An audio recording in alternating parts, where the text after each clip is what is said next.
So in this video, I thought it would be useful, helpful perhaps, to take a look at the typical British Army regiment in 1914. Now, this is not a simple task because, of course, the British Army, being as idiosyncratic as it is and was, there really is no such thing as a typical regiment. But I suppose the closest that I could find was the Lincolnshire Regiment, which had an organisation that was about as typical as you're likely to get for this period of time. So the old 10th Regiment of Foot, the Lincolnshire Regiment, unaffected by the Cardwell reforms and the Childers reforms, in 1914 had two regular battalions, the 1st and 2nd. The 1st Battalion was based in the UK and would form part of the 3rd Division of the BEF. The 2nd Battalion had the good fortune to be based in Bermuda and cultivated some useful links with the Bermuda Rifle Volunteer Corps, who would send a small number of men to serve with the Lincolnshire Regiment during the Great War. There was also one Special Reserve Battalion, the 3rd Battalion, which comprised men who'd done 6 months training and would be available to reinforce the regular army in the time of war, and also to provide a defensive role in the UK, and two territorial force battalions, the 4th Battalion based in and around Lincoln in the south of the county, and the 5th Battalion based in and around Grimsby, covering the north of the county. And those two battalions would form part of the North Midland Territorial Division. So, on the outbreak of war, this is where we have our battalions, the 1st Battalion at Portsmouth, the 2nd at Bermuda, and the 3rd based in Lincolnshire. So, of course, a huge expansion occurs in 1914.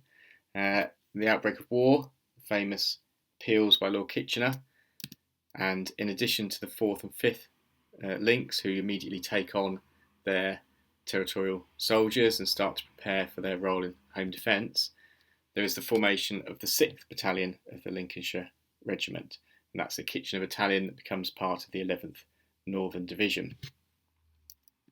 They're followed soon after by the 7th Battalion, who join the 17th Division, also given the name Northern, and after those first two new armies, of course, the system of organising divisions on a regional basis breaks down, so the 8th Battalion of the Lincolnshire Regiment becomes part of the 21st Division, and at the same time, simultaneously, the territorials are expanding a second line, 2nd, 4th and 2nd, 5th links.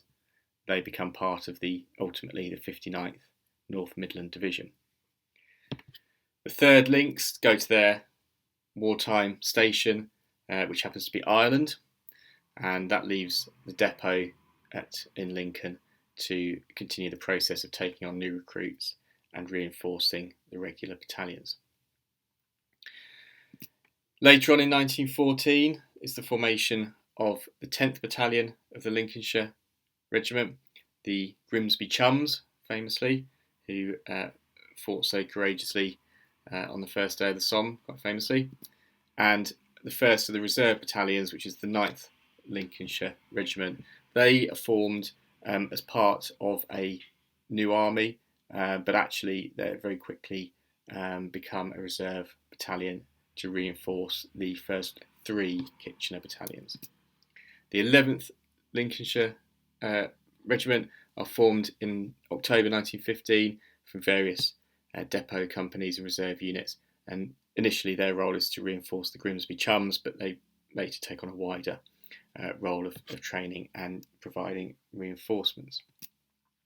Some other battalions are later formed. The 12th Battalion, which is a Labour battalion, formed in July 1916.